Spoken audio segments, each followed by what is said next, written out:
مسیح کے بابرکت جلالی اللہ اور اقدس نام میں آپ تمام دیکھنے اور سننے والوں کو پادری ساجد احمد سراج کا محبتوں بھرا سلام پہنچے۔ ناظرین، آج 29 مئی 2025 ہے اور آپ کو یاد ہوگا کہ 29 مئی 2020 کو جب یونائٹڈ کرسچن ہاسپٹل کا سودا ہو چکا تھا، لیز پر دیا جا رہا تھا اور پادری ساجد احمد سراج نے کوئی 70 سے زیادہ رضاکاروں کو، والنٹیئرز کو لے کر یونائٹڈ کرسچن ہاسپٹل کی بحالی پر کام شروع کیا۔ لیکن بہت سارے لوگوں کو اس بارے میں علم نہیں ہے کہ اصل میں بحالی جو ہے وہ ہاسپٹل کی صفائی، اس کی کنسٹرکشن، اس کی رینوویشن جو ہے وہ نہیں، بلکہ اس سے پہلے چونکہ ہاسپٹل لیز پر دیا جا چکا تھا اور یا اسے بیچ دیا گیا تھا اور اس کا سودا ہو چکا تھا کچھ 7 ارب میں، تو 16 مئی کو سائننگ سیریمنی جو ہے وہ ہونی تھی۔ اس سے پہلے میں نے اور friends of U C H بھائی سلیم سلویسٹر اور ایلون نیئر صاحب کے ساتھ مل کر، اور خصوصی طور پر میرے بڑے اچھے دوست تھے، ہیں بھی، فیصل یعقوب، جن کے ساتھ مل کر میں نے ایک پرپوزل تیار کیا تھا، اور وہ پرپوزل تیار کر کے 7 مئی کو بھائی سلیم سلویسٹر نے اور ایلون نیئر صاحب نے اس کو بورڈ کے تمام ممبرز کو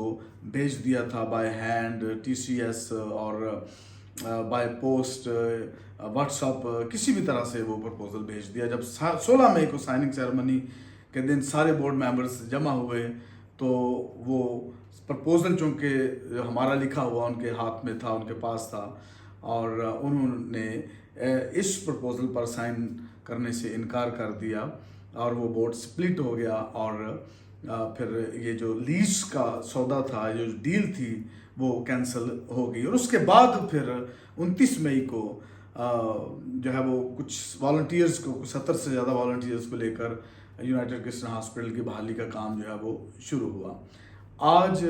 اس سارے کام کو 5 سال گزر چکے ہیں۔ اس کو یاد رکھنا بڑا ضروری ہے کیونکہ اس کی وجہ سے ہی آج یونائٹڈ کرسچن ہاسپٹل اپنی جگہ پر موجود ہے، نہیں تو یہ بک چکا تھا، لیز پر دیا جا چکا تھا، اور شاید اس کا نام بھی تبدیل ہو چکا ہوتا۔ لیکن میں ان تمام ڈونرز کو جو ملک پاکستان میں یا بیرون ملک میں مسیحی لوگ تھے، جنہوں نے بر وقت پیسہ دیا، فنڈز دیے، اور یہ کام جو ہے وہ پایہ تکمیل کو پہنچا ریسٹوریشن کا، اور خصوصی طور پر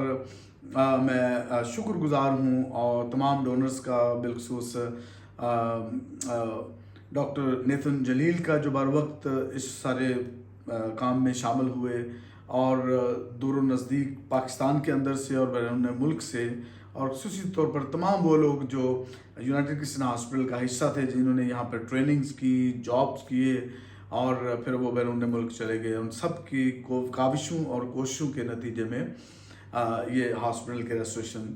کا کام جو ہے وہ شروع ہوا، اور اس کے ساتھ ساتھ نوید ریاض اور اس کی ساری ٹیم کا بھی میں شکر گزار ہوں، بھائی سلیم سلویسٹر اور بھائی ایلون نیئر کا، ان کی بھرپور محنت اور کاوش کا، کہ آج یونائٹڈ کرسچن ہاسپٹل جو ہے وہ اپنی جگہ پر موجود ہے۔ اگر یہ وینچر نہ ہوا ہوتا 29 مئی کا،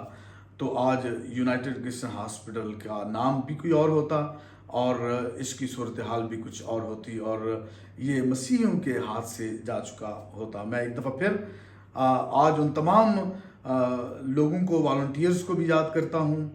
اور تمام ڈونرز کو بھی یاد کرتا ہوں، جنہوں نے اس کام کی بحالی میں اپنا کردار ادا کیا۔ لیکن اب یہ کام اپنی جگہ، اب نیا قدم جو ہے وہ سینٹ لوک ہاسپٹل ہے، جس کی تعمیر کا کام جاری ہے۔ اس میں بھی آپ اسی لگن، اسی حوصلے، اسی جوش اور جذبے کے ساتھ شامل ہوں، جس جذبے اور جوش کے ساتھ آپ نے یونائٹڈ کرسچن ہاسپٹل کی بحالی میں اپنا کردار ادا کیا تھا۔ خداوند آپ سب کو برکت دے۔ God bless you all.